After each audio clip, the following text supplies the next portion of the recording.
Going to follow along with the song, folks. It'll be hymn number 535. 535.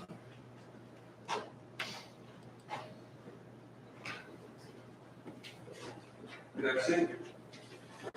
I'm in the way, the sun shining way. I'm in the glory and praise, telling the world that Jesus saves today. Yes, I'm in the glory and praise. I'm in the glory and praise. I'm in the glory and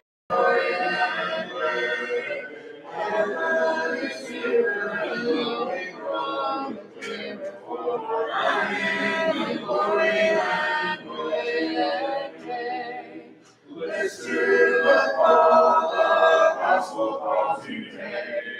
In the glory and glory, wonders come on, hasten to obey. For I'm in the glory and glory. I'm in the glory and glory. I'm in the glory and glory. Heaven is nearer and the way growing clearer. For I'm in the glory and glory.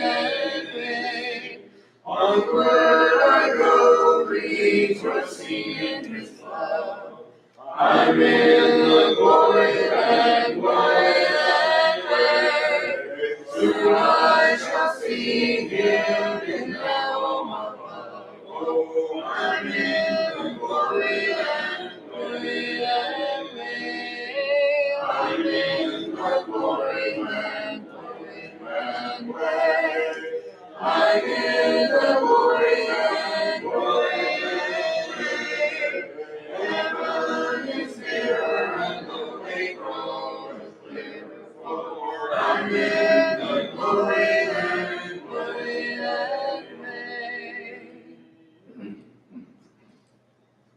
Hymn number 957. 957.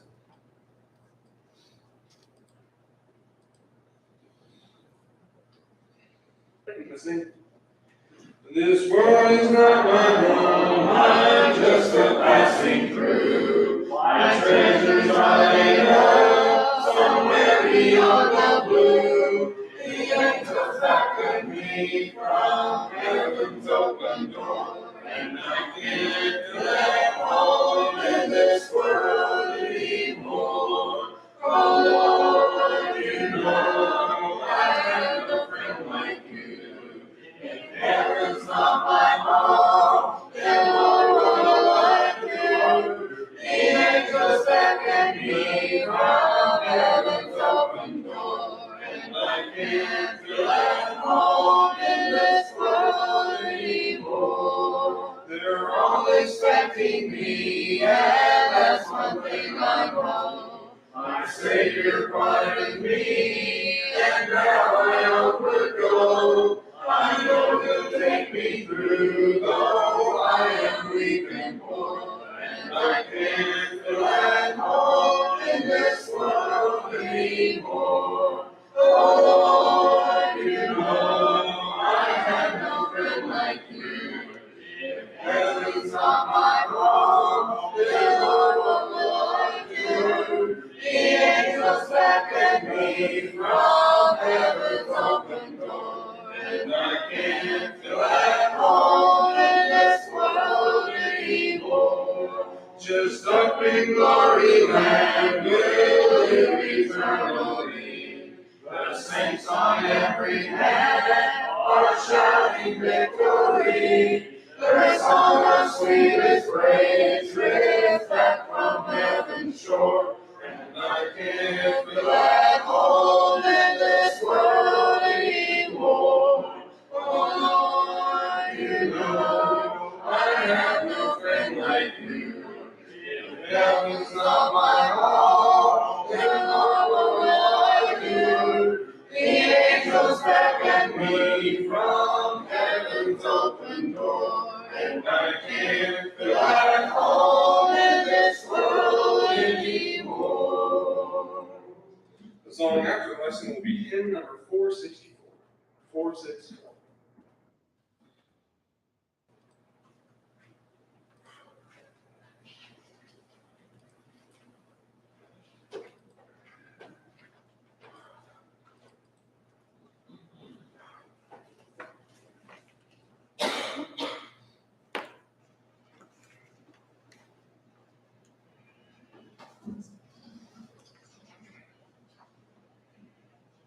Joey said something that I just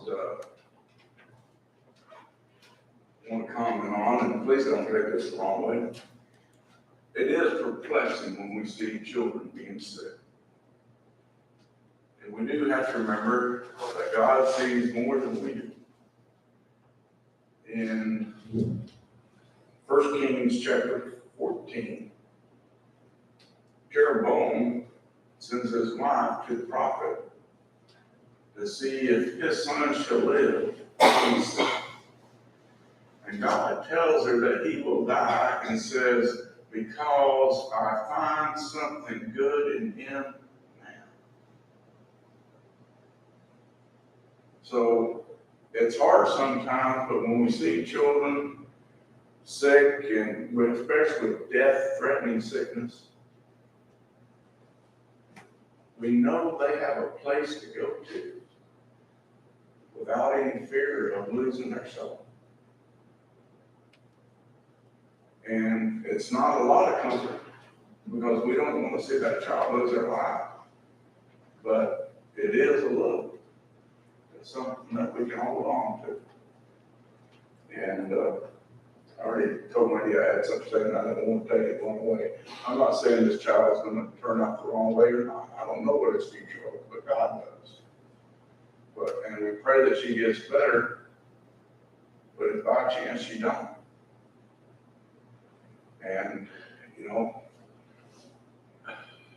sometimes I'm like Joey, why the children and not me? Maybe he's just waiting for me to get my life right. Where it can be and need be, or help somebody else. Let's take that. All right, let's get on with our lesson.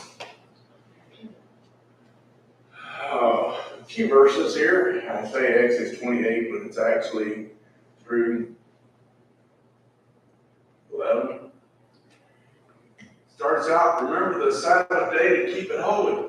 6 days you shall labor and do all your work, but the seventh day is the Sabbath of the Lord your God. In it you shall do no work, you, nor your son, nor your daughter, nor your male servant, nor your female servant, nor your cattle, nor your stranger who is within your gates. For in 6 days the Lord made the heavens and the earth, the sea, and all that is in him, and the rest did on the seventh day. Therefore the Lord blessed the Sabbath day and hallowed it. So here's that one commandment, and we're going to get into it, look at it a little bit.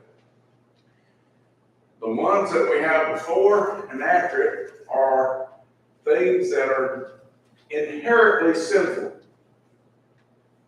You understand what inherently sinful means?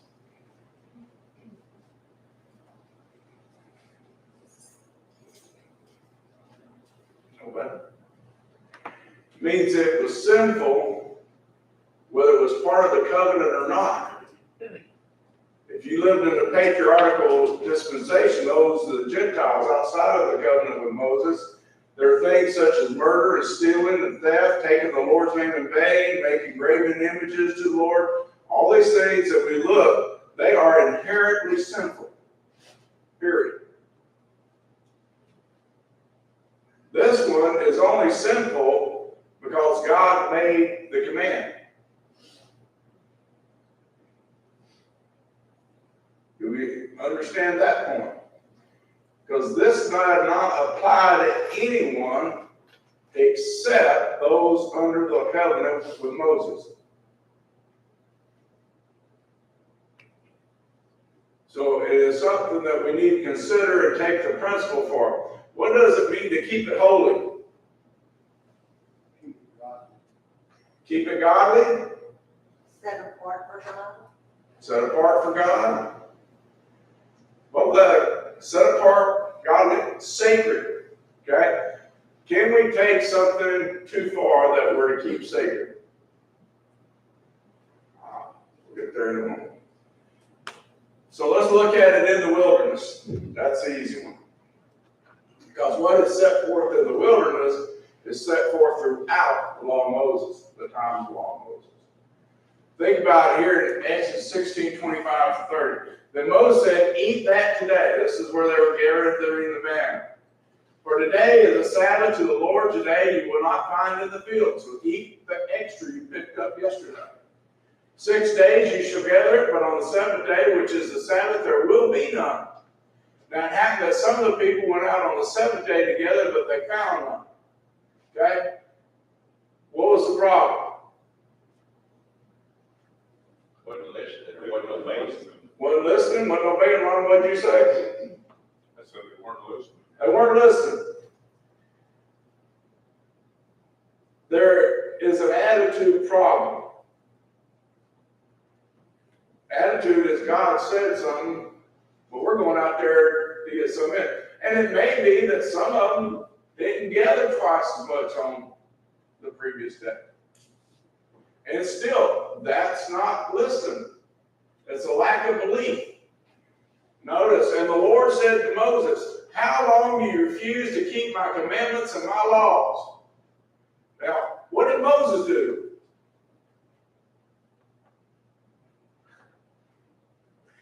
Don't you think Moses, wait a minute. He's in the middle, that's what. He's caught in the middle. Moses sat there, wait a minute, Lord, it wasn't me, it was him. Is it any wonder after 40 years that he ended up sinning because of these people? Moses probably was the most stressed man on earth at the time that he ended up sinning. Now notice, see, for the Lord has given you the Sabbath, therefore he gives you on the sixth day bread for 2 days. Let every man remain in his place, let no man go out of his place on the seventh day. So the people rested on the seventh day. So Moses is the spokesperson. Moses is the representative of the people. So Moses essentially catches the heartache from the Lord, but he's also got to turn around and get it to them. Okay. Now, let's think about something. They were not to gather any of the food. Why? Was God telling them you can't eat? No. That's going to come real important later. Just like they trusted God. There's the point. He wanted to put their trust in God. There is a point there that we got to get to the idea that we need to learn from, that God is trying to teach us that we need to trust in Him. If we don't have everything we think we ought to have, what should we think? Is it enough? Is God giving us enough to get us through? Is He going to provide more later or provide what we needed? There's a word that we're missing, and I'm working in my mind on a lesson on part of it, and it's called content. I don't think we fully grasp what Paul is trying to say to us about being content. What the Lord tells us. I want to take just a moment to think about the idea of swine. There was a reason behind God saying don't eat swine in that time. But there was a more important thing about it. Anybody got an idea why God didn't want the children of Israel eating pork?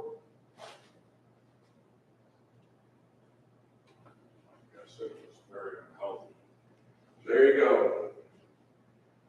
One of the most dangerous things you can eat is a wild boar because it eats everything. This hit me one day when I first moved to Florida. I was working for a landfill from one of the counties down there, running a fuel truck. I'd go out and fuel up the equipment. And this one day I had to fight the hogs off to get to this one dozer. And one of them chased me up on my truck, and I sprayed it with diesel fuel. That's the only reason I got out of it. He didn't like that. Big dudes. But they were just eating that garbage. nasty garbage. You know what that do? Wild hogs are full of worms. You know what happens if you eat them? If it's not cooked good enough, you're probably going to get those worms. Get food poisoning. See, God had a thing behind that because at that time, they didn't do things that we do now. Those hogs were allowed to eat whatever they came across. Now, he's trying to preserve a race. That's part of it. But now, what's the other part? A choice to obey or disobey. That's what we need to look at today. And that's what this comes down to. Either I trust and obey, or I don't trust and I disobey. So there was a point there you're trying to teach them, just as he teaches us. Notice in Exodus 31:13-14. Speak also to the children of Israel, saying, surely my Sabbaths you shall keep. For it is a sign between me and you throughout your generations, that you may know that I am the Lord who sanctifies you. There's that word, set us apart. You shall keep the Sabbath, therefore, for it is holy to you. Everyone who profanes it shall surely be put to death, for whoever does any work on it, that person shall be cut off from among his people. Now, he would go on, as we read, including the sojourner, the stranger that just passed within the gates. He's spending the night. Guess what? He's telling you, he can't leave the next day. He's to be there with you. He's to keep the Sabbath as you are. And so when we think about it, that one put them to death. Why put them to death? To keep the sin from increasing as the family increased. There you go. Make an example. Keep them. We were talking about it at lunch today, kind of a point like that. Keep an example. You know, if you had capital punishment being done the right way, it would be a deterrent to people, to some people. Now, I had a boss that said that should be the halftime show during the Super Bowl. Various states. But his point was, and this was a long time ago, but his point was, if you had that out there, people watching that when they're with it, it'd make them think about it. It'd make people think, it would be taken. But here's the reality. If punishment is slow, so is getting the point across. So we have to think about this point, what God is trying to do. He wants them to keep their sacred. Why? Why did he want them to be holy? Notice that word, set apart, sanctified. He not only wanted them to understand that he was their Lord, he wanted them to be an example to all the people around them, how they follow the Lord. That's something we can take. How much do we follow the Lord? So that's what was taught among us. But what did Jesus teach? What did it become? Let's ask that question. Taking what was taught in the old law, by the time they came back from the carrying away, what did they teach on the Sabbath?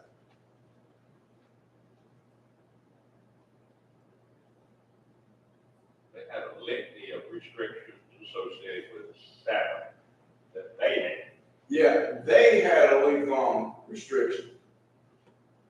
They had went to the point, they took it to the extreme that God never intended for it to go. And that's what Christ was teaching about. Look at Matthew 12, verses 1 through 8. It says, at that time, Jesus went through the grain fields on the Sabbath, and his disciples were hungry and began to pluck the heads of grain to eat. Was that lawful? Let's stop there. Was that lawful? Excluded the Sabbath, was that lawful? It was. If you were on a journey and you were going through, you could pick off the field.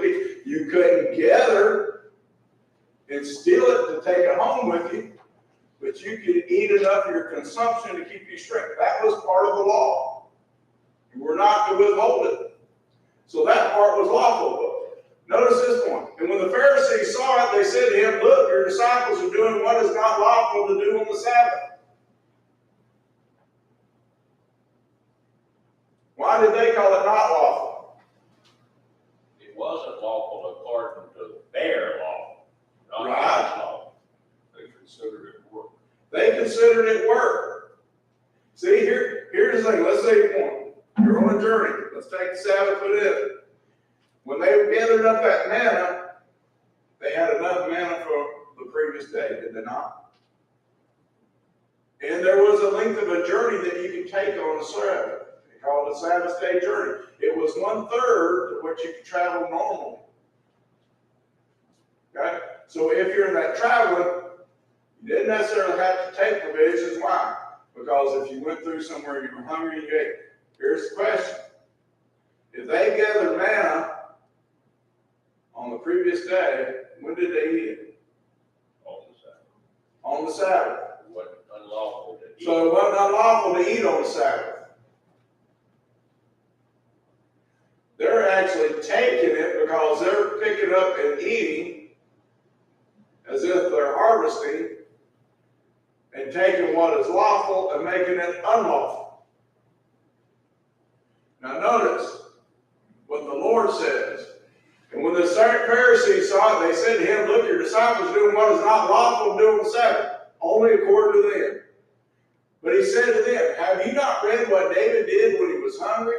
He and those who were with him. This is in 1 Samuel. How he entered the house of God and ate the showbread, which is not lawful for him to eat, nor are those who were with him, but only for the priests. I'll stop there. If you know the story, David's fleeing from Saul, him and his people, him and his little band of soldiers, those 37 men we read about this morning. They're mighty men, and more than that. But they go into the tabernacle, and they eat the showbread. The priest tells them, no, you can't eat the showbread. But David says, don't give us the showbread that's here today, but give us the showbread from yesterday. What was the difference? Showbread from yesterday was just going to get thrown out anyway. The showbread from yesterday was going to be thrown out anyway. It had to be fresh showbread displayed every day. And the priests that were working the tabernacle at that time would eat that fresh showbread. They would not eat the leftover. So what David did, he didn't break the law, and that's what Christ was trying to get across to him by eating the showbread, because it was not the showbread that was there for the Lord or for the priest. It was separate. But technically, it wasn't lawful for him to eat because it was for the priest. Notice, or have you not read in the law that on the Sabbath the priests of the temple profane the Sabbath and are blameless? They work all day long. They were busy. They had instruction to do so. Notice, yet I say to you that in this place there is one greater than the temple. Who's he talking about? Me, Christ. But if you had known what this means, I desire mercy and not sacrifice, you would not have condemned the guiltless. Notice that one. And he's not talking about him, he's talking about his disciples. But they weren't guilty of anything. And notice he says, for the Son of Man is Lord even of the Sabbath. Is he not Lord of all things? That's his point there. They didn't like that point either. But it comes back to this point. They didn't do anything unlawful. The only became unlawful because of the minds of the Pharisees. Here's another deal. You ever been a farmer? Around a farmer? Joey, you got cows, right? When do you feed them? Just a few, I know, but when do you feed them?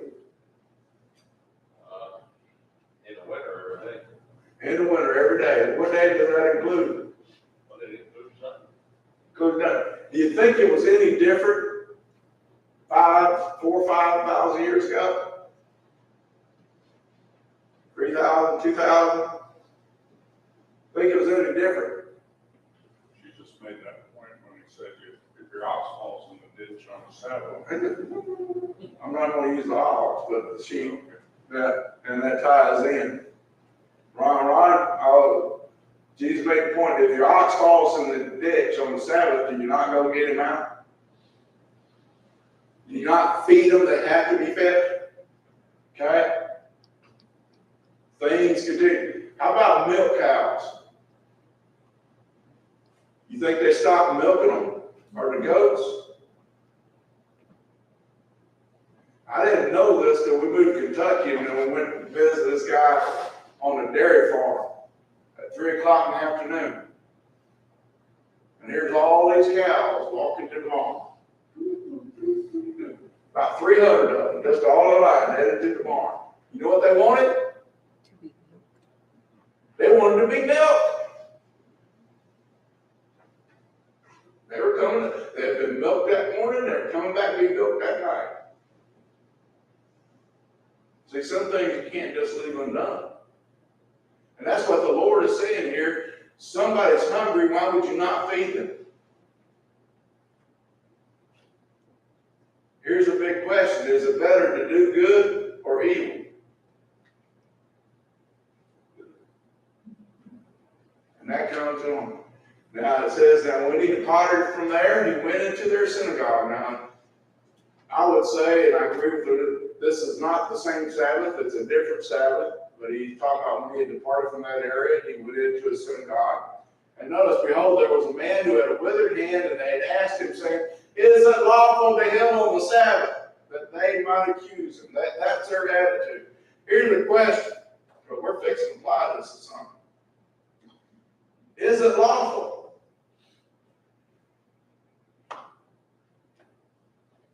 Was it lawful then on the Sabbath to heal somebody?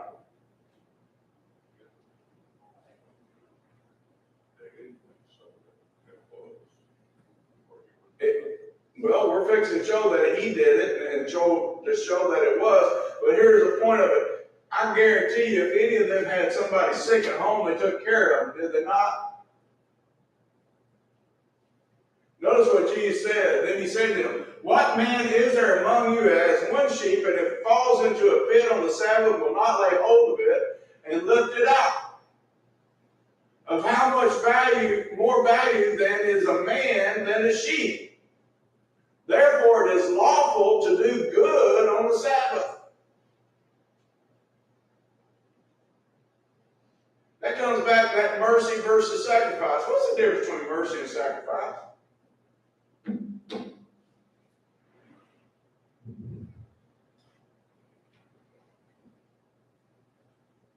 Mercy would motivate you, and sacrifice would be the payment.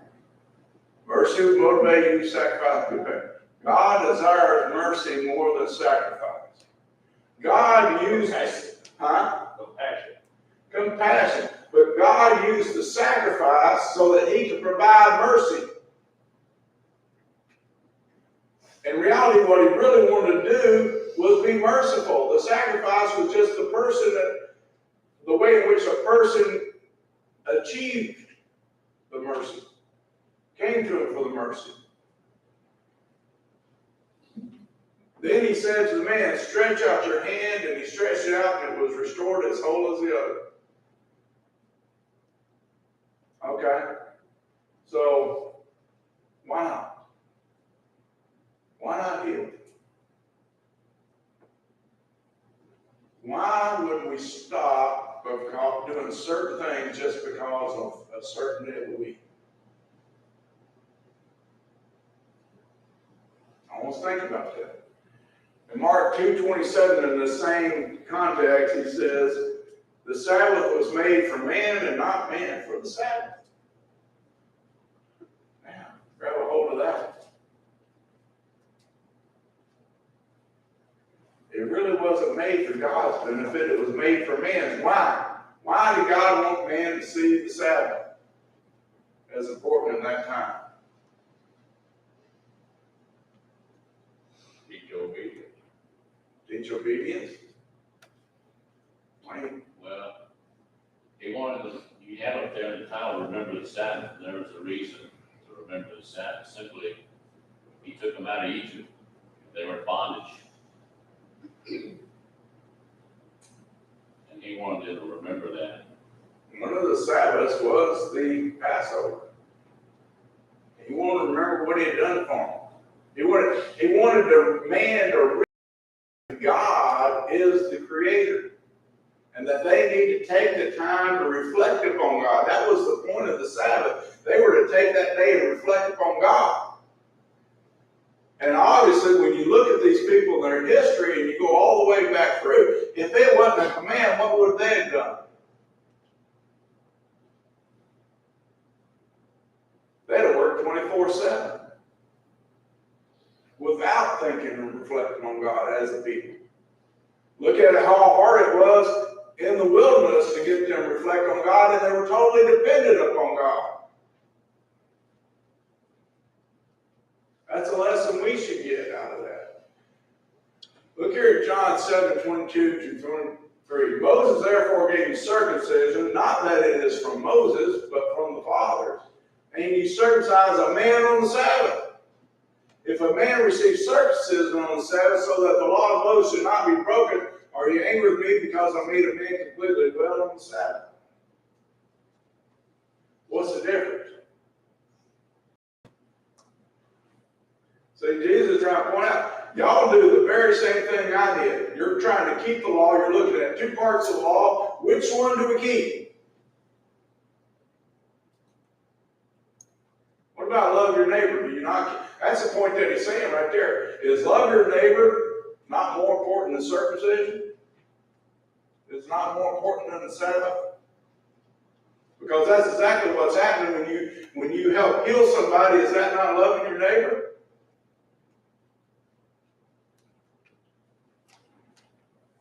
There's a passage, I can't exactly remember where, but I think it's James. The law was made for lawbreakers, not for people who were intended to. And it is a James. It's made for lawbreakers, those that were break, not for those that are trying to do what's right. And that's what it comes down to. Now, what about the Sabbath today?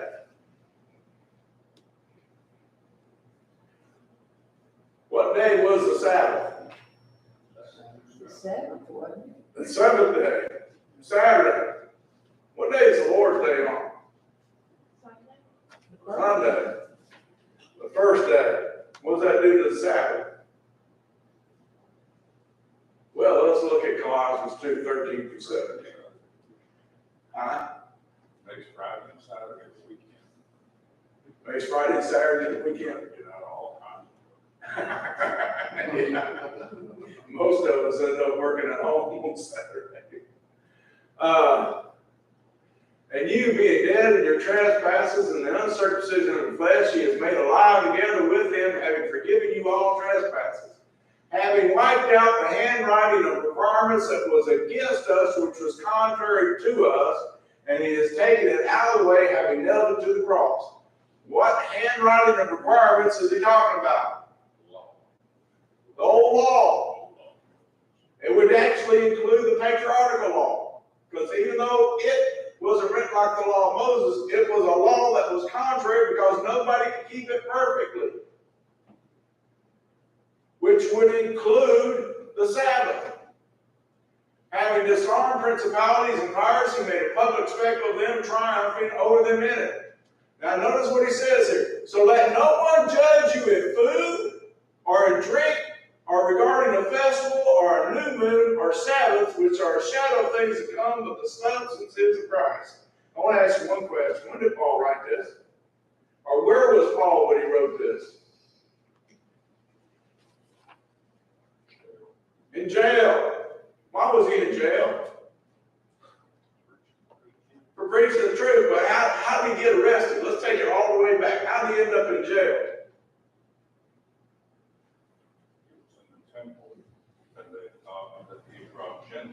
He's in the temple, they brought Gentiles, probably brought Gentiles in. Why was he in the temple?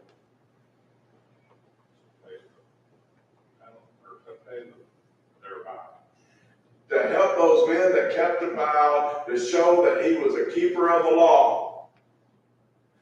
James and them were judging him teaching the Gentiles that it was not necessary to keep the law. And right up to that time, when you can even read where he was trying to be in Jerusalem at one point for one of the feasts, things that he was trying to do, and then he gets in prison, and he gets in jail for that, and guess what God made happen? A little light bulb came on. Oh, you're a little bit like those Judaizing teachers. You don't tell the Gentiles to do it, but you keep doing it. Why? Because of the way people look at you. And so he writes. There's a little change of mind if you study Paul. See it happen where he starts learning. We think sometimes these people had the Holy Spirit and they knew everything. But they were learning too. And so when someone says, why don't you keep the Sabbath holy? Why don't we let people judge us? Interesting conversation I had several years ago on Facebook. And I want you to think about this. If you had to go to the emergency room, who would you pray with, your doctor or your nurse? Would you want to be a Christian or an infidel? If it was on Lord's Day.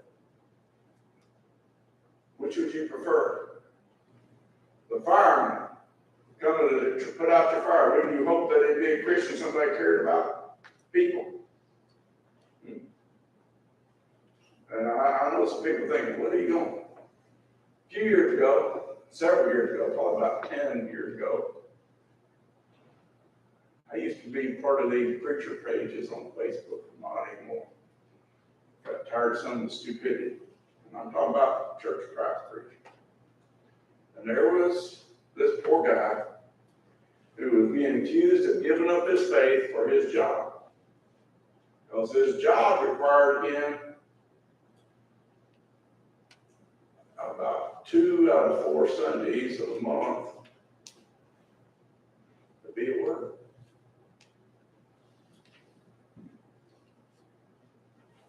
And they said you gave up your faith for a paycheck. Guess what his job was? Fireman.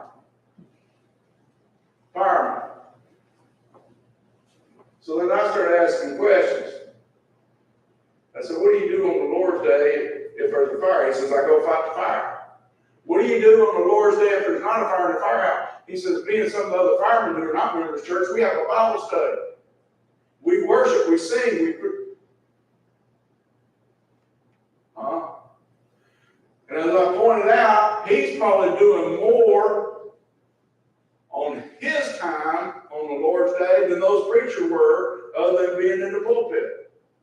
And I quickly pointed out the one that I remember how my daughter and I were headed from my mother back to Florida, and we had stopped and visited his family and went to the mall. If it is wrong for somebody to, as a nurse, doctor, fireman, policeman, to sit there and be on call and be stuck and working, then why is it right for you to be able to go to the mall? Because if you weren't going to the mall, guess what those people wouldn't be doing? That's right, because if the business isn't making money, it's not going to be open. That's from a businessman point of view. But we get harsh in judging people on something that God has not judged. And what do we use? Now notice this point here. This is when I stopped in the middle. Let no one cheat you of your reward, take a delight in false humility and worship of angels. Is it just the worship of angels, or are those not? Yes. But notice that false humility. That's something you have to think about. A false humility. Entreating those things which he has not seen, vainly puffed up by his flesh and mind. And not holding fast to the head, from whom all the body, nourished and knit together by joints and ligaments, grows with the increase that is from God.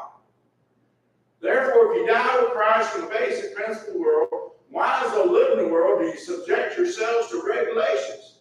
Do not touch, do not taste, do not handle, which all concern things which perish with the using according to the commandments and doctrines of men. These things indeed have an appearance of wisdom and self-imposed religion, false humility, and neglect of the body, but are no value against the indulgence of the flesh.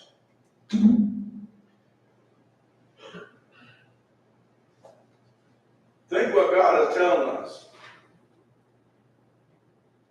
Before we take something that really doesn't apply and misapply it, we ought to consider what we have. If you're a farmer, there's a lot of Sunday mornings you can be gone. Well, what if harvest comes? I grew up in agriculture at the time that they grew peanuts, South Georgia. You know what they did on Sunday when peanuts were in and it wasn't raining? A lot of times that's what it was dependent on. They were harvesting those peanuts as fast as they could, because if a rain came, those peanuts would have to sit in that field till they dried out, and they might even rot. And guess what that did to the guys that worked at the peanut warehouses? Yeah, and I had that job at one point, and we were there 6 o'clock in the morning till about 10 o'clock that night. Buddy, we'd make more money in 3 months than we would all year round. 7 days a week. And we had to, because that's what it took. So somebody says, oh, I wouldn't do that. What would you do to feed your family? Would you not do whatever the Lord gave you?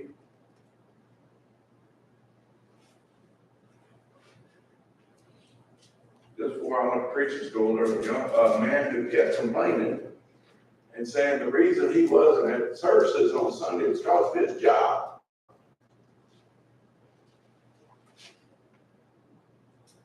And he kept blaming his job. He'd pop in every now and then, and every now and then, how can you say, is Bill working again? No. Should be ashamed. Bill got tell him, if I could find a different job, I'd be at services every week. I'd be at services every week. You want to have a poor Bill? You got to lay it off. You ever read that verse, don't tempt the Lord your God?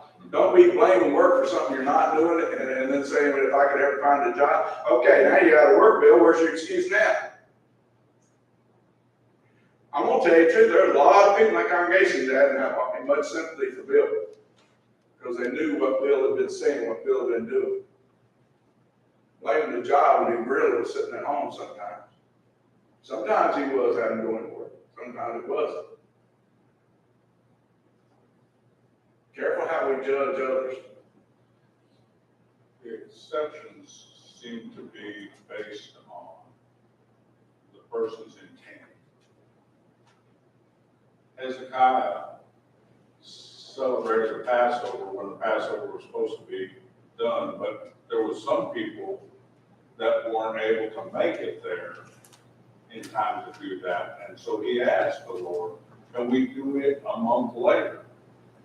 Well, that wasn't lawful, but it wasn't that they were trying to break it.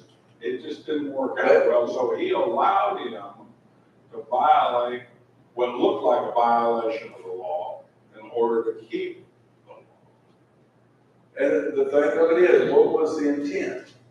The intent was to celebrate the Passover. Celebrate the Passover to worship God. Not just because it was convenient, but because it had been prevented. For one reason or another, they weren't able. But where did he go to get that permission? He went to God. Went to God. And I bring that up because I want to understand something. Who gets to make the exception? God. God makes the exception. Guess what the exception never does? Never becomes the rule. It never gets to become the rule. So they couldn't have, even though Hezekiah did that one time a month later, it never became a part of the law that they could change the Passover. Because that's important. And you're right, there are things that we have to think about. Could a person be sinning? Commit some worship. But can a person be missing worship and not be sinning? Okay, it all comes back to attitude and choices. If I walk out and change my tire and see I got a flat tire and go back and sit down and say, well, I'm not getting to worship, what am I doing? Looking for an excuse. There you go, looking for an excuse. But if I go outside and say I got a flat tire, go change clothes, come back, change that tire, go back and change clothes, and get to worship late,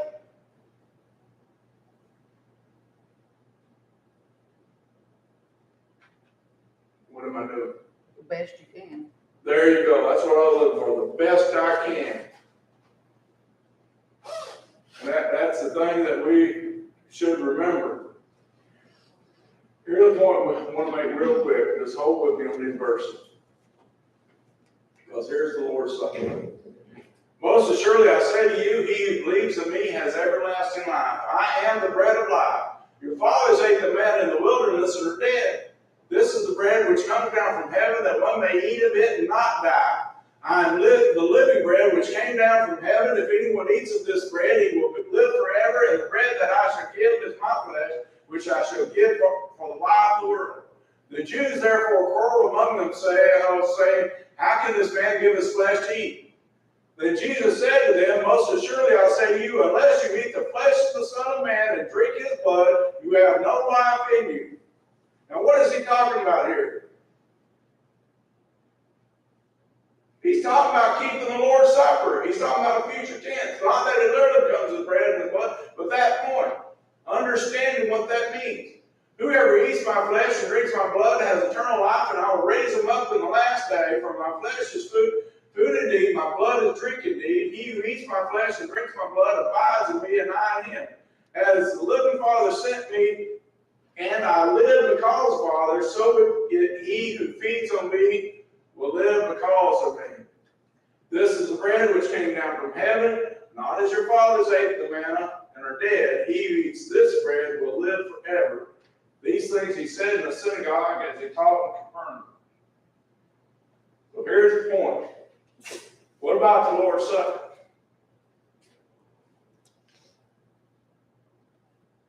What does God expect us to do with the Lord's Supper? He expects us to observe it. What if I miss it? It comes down to that flat tire. Am I truly being hindered, or I'm just choosing not to be there? Can I sin? Hold on a second. Can I sin even by partaking of the Lord's Supper? Huh?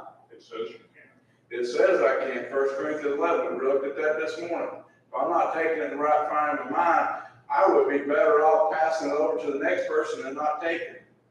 Okay, Ron, you have. Well, it just seems to me like he's trying to get and that's a turning point in his ministry right there. And that's because true. a lot of them quit following. But he's trying to get them to quit looking at the physical only and see the spiritual intent of the things that he's saying. And there we go. Because what was the Sabbath? It was a physical thing, but God wanted them to see the spiritual side of it. Yes, but And there was they- a final rest for man Yeah. at the end of everything. There's a resting place, and you need to be prepared for that resting place. That's why they had to go and gather the day before. What were they doing? They were preparing for the rest. And that's what we do in the spiritual life. We're preparing for the rest. And that's the thing about keeping the Lord's Supper. And sometimes it's better not to keep it than to keep it wrongly.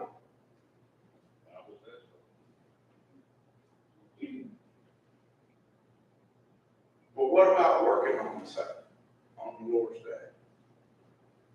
Is there any forbiddance in working on the Lord's Day?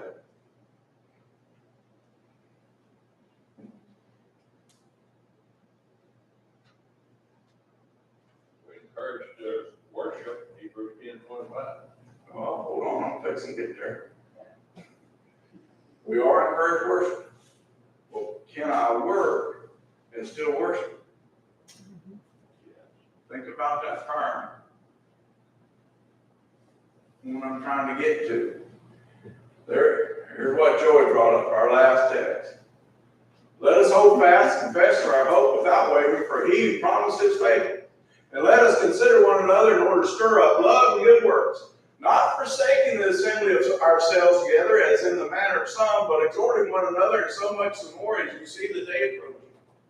For if we sin willfully, after we receive the knowledge of the truth, there no longer remains a sacrifice of sins, but a certain fearful expectation of judgment and fiery indignation which will devour the adversary. What about the person who ends up working but is trying, and when they're off, they keep the Lord's Supper? What does it mean to forsake? Choose. Well, you make a choice to forsake, but what does it mean to forsake? Abandon. Abandon. Turn your back on it. So this is a person who has chosen, they're not going to worship no matter what it is. So what are they not doing? They're not even trying. They don't care about the Lord's Supper, or they'd be trying. Willfully. That's the whole context. It's tied into willfully. They made a willful choice. And that's what the writer here is talking about.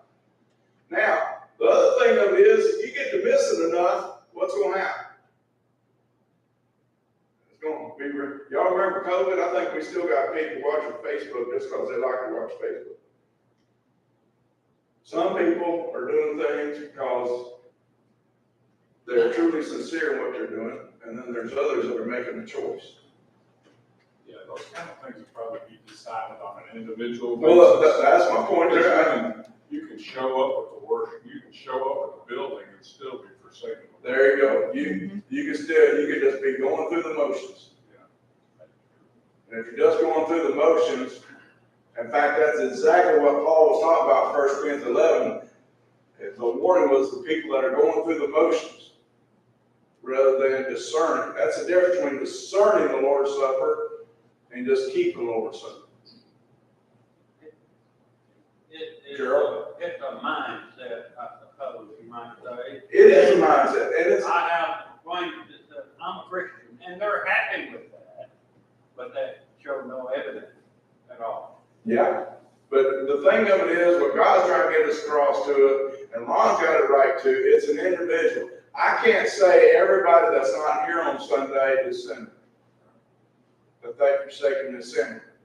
Now, I can look at some individuals who won't darken the church building and won't even turn it up on Facebook and say, yeah, they're sinning. Because they have abandoned the assembly. Completely. I heard a preacher say one time, don't fight with your wife all morning long and then show up and play church. He's right. But now you can fight with your wife all morning long, come in and pray, Lord, help me get through this and get this right. Let us figure out something. There is a difference. That's what I said. Yeah, and his point was, and play church because, oh, everything's fine, everything's rosy, I've been stupid, said some things today, but hey, I'm good. No, Ron's right. We got to have the right mindset. And the person with the right mindset can get into an argument with their family and get their mind right and seek the forgiveness, and it'll lead to a better afternoon with the family. There's that point there. We can't just abandon. And sometimes we can be hindered. I had jobs. I'm going to share this with y'all real quick. At one time, I would work till 5 o'clock in the morning and have to be back to work at 2 in the afternoon. And it was a 50-mile drive, my work. And I'm not going to tell you it was easy to get up and go to worship. Because the body wanted to sleep.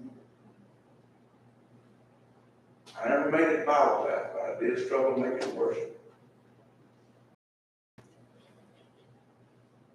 And it became the flip side of that when I started working the day shift, going in at 5, wasn't getting out. By the time I got my inventory done by 7:30, there were some times there was a church nearby that I could slip in just in time to get the Lord's Supper, and there was other times that I couldn't.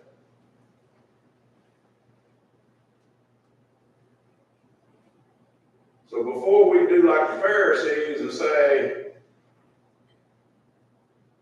you're doing what's not lawful or right, instead we can give thanks to God that we are in a position that we are able to be there. Y'all know I got the greatest job in the world. I don't know if y'all know that or not. You know why? Huh? You like it? One, I like it. I don't just like it. I love it. Okay? I love preaching. My wife tell you, nobody likes my preaching like I like my preaching. Okay? She'll tell you that. Huh? Your job helps you focus on what's most important in life. It does. It helps keep me close to God. But you know what? You think, okay, this is the greatest job. Is there a downside to that job? Teresa's back there nodding her head. Joey's an elder. Joey, is there a downside to being an elder? If you think there's a downside to being an elder, be a preacher. Okay? Remember that comment I made about 3 hours? People think preacher work 3 hours. Joey's been in my office this week. Out of my desk with Joey. There's stuff piled up all over the place. You know why? Because I got so much to do that sometimes, but I have to prioritize. When I get that phone call, like Monday and Tuesday, things that came up on Monday and Tuesday, they had to take priority. Work individually.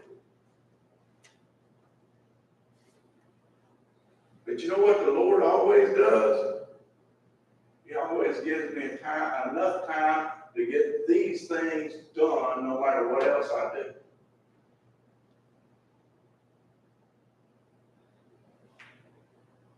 Takes 2 things. Preparation, planning, and God's good grace.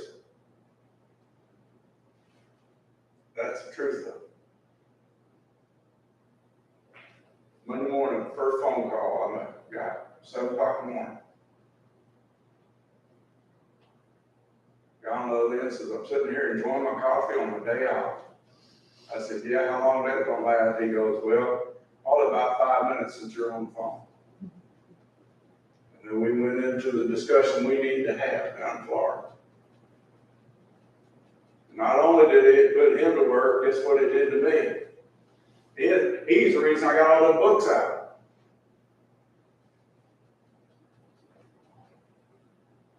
See?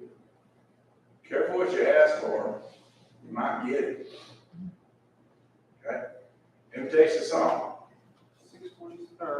464. 464. When we look at people, and this is the point that I want to make, we need to think this one thing before we judge.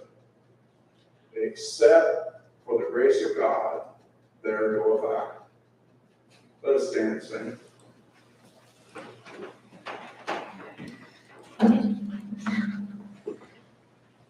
From the setting sun, thank God in Jesus, He came to love, here and for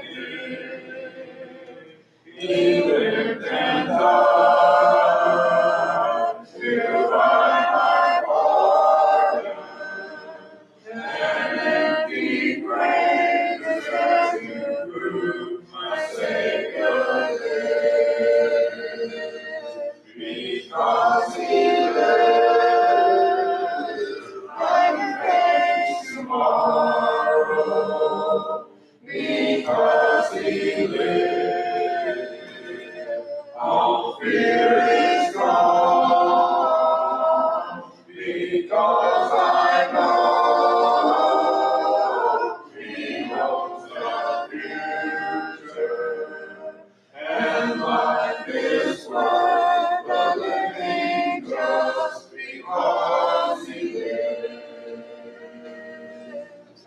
sweet to hold a newborn baby and feel the pride and joy he gives.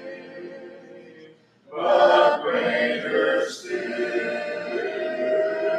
the calm assurance with shout can face uncertain days, because he lives, because he lives, like grace tomorrow, because he lives.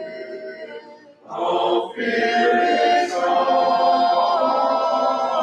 because I know he holds the future, and life is worth the angels, because he lives.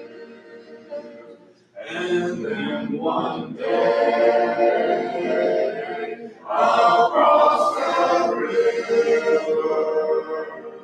I'll find my spine, no worn with pain. And then as death gives way to victory, I'll see the light of glory, and I'll know he lives, because he lives. Like grace tomorrow, because he lives. All fear is gone, because I know he holds the future, and life is worth the living just because he lives. Is there anyone who needs to partake of the Lord's Supper? If not, I will pass.